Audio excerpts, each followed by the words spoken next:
In the late 1800s and early 1900s, America was changing faster than anyone could keep up with. Cities grew, railroads cut through untouched landscapes, and waves of immigrants poured into a nation promising opportunity.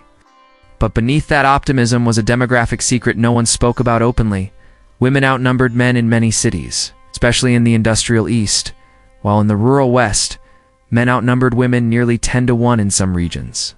The imbalance created a new kind of loneliness and a new kind of solution. Women who were tired of waiting, tired of suitors chosen for them, tired of a system that expected them to marry within their small neighborhoods, began doing something radical for their time. They began advertising for husbands. It started quietly around the 1870s. Small newspapers in Boston, New York, and Philadelphia began printing discreet personal ads under sections called matrimonial, companionship, or marital prospects. Most readers assumed they were written by men. Many were, but every so often a line stood out. Young woman, financially independent, desires the acquaintance of a respectable gentleman. Marriage, if suited, or widow, age 32, seeks kind and sober man. Honest references required. These were bold statements. In a society where women couldn't vote, couldn't own property in many states, and rarely earned more than a few dollars a week, placing an ad like this was an act of defiance. Yet thousands did. Some were factory girls who had saved enough to dream of something better. Some were immigrants looking for stability in an unfamiliar country. Some were widows who needed a partner to safely navigate a world that punished unmarried women. And a very few, simply wanted control over their own lives, something marriage rarely offered them.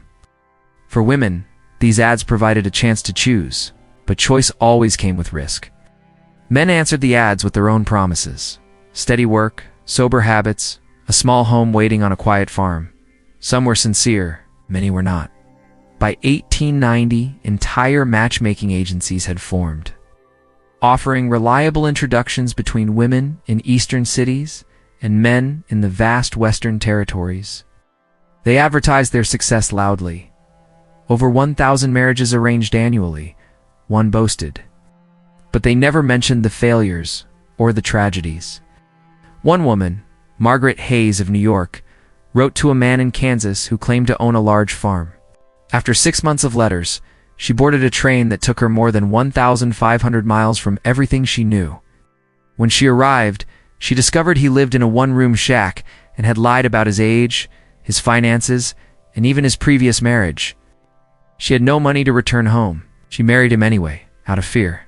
Another case from 1904 described a woman named Anna Larson from Minnesota who exchanged letters with a handsome Norwegian immigrant in Dakota Territory. When she reached his homestead, she found him kind but deeply unstable. Within weeks, he forbade her from leaving the house, accusing her of wanting to run away. Anna escaped in the night, traveling barefoot to the nearest town. Newspapers sensationalized these stories when they surfaced, calling them bride advertiser scandals or deception. Marriages. But they never mentioned that men were equally vulnerable. Because as the years passed, the pattern began to reverse. The early 1900s brought a new kind of woman, educated, employed, and earning her own wages. Women became teachers, nurses, shop clerks, switchboard operators. More young women lived independently than ever before. And some of them wanted husbands on their own terms, men who were kind, clean, trustworthy, and responsible. So they continued placing ads. But now, a new danger emerged: men who wanted something other than marriage. Some answered ads to gain access to women's savings. Others exaggerated their status to appear more eligible. A few were outright con artists. In 1914, a Chicago paper reported that nearly 40% of matrimonial agency complaints came from women deceived by men who fabricated occupations or used fake references. One investigator noted that some men placed responses to dozens of women at once, hoping someone would send money for travel costs. Many did. But despite this, thousands of mail-order marriages succeeded. A study from 1918 found that marriages formed through matrimonial correspondence lasted longer, on average, than marriages formed within the same town. Perhaps because those who wrote long letters began with honesty, or perhaps because when someone travels 1,000 miles to meet you, commitment comes built in. Still, These relationships existed in a strange space, a space where women held unusual power. A woman could reject a suitor after reading his letters. She could request photographs, references, or proof of employment. She could ask questions that would be considered rude face-to-face. She could take weeks, even months, to decide. For once, women were the ones interviewing men. This shift frightened moral reformers. Ministers preached against the dangers of unregulated courtship. Newspapers hinted that any woman bold enough to seek a husband this way must be unfeminine. Some states even considered regulating matrimonial ads, worried that they encouraged improper relationships. But women ignored them.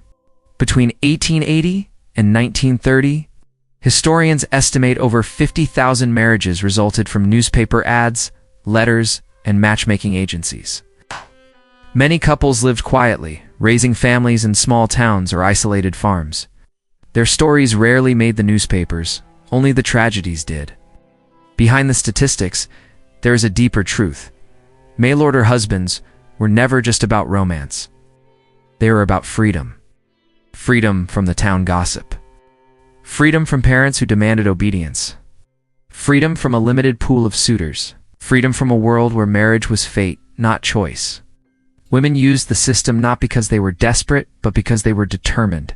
Determined to find affection. Determined to find safety. Determined to shape their own lives in a world that constantly told them they couldn't. And yes, some found heartbreak. Some found danger. Some found disappointment so deep it reshaped their entire lives. But others found exactly what they had been searching for. A partner.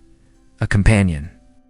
A man who treated them as equals because they chose each other, not because society forced them together. In the end, the story of America's mail-order husbands isn't simply about courtship. It's about a quiet revolution, one led by women who wrote letters, bought stamps, and sent their hopes out into a vast and unknown country. A revolution written not in laws or protests, but in ink. And in choosing their own husbands, they took the first small radical step toward choosing their own futures.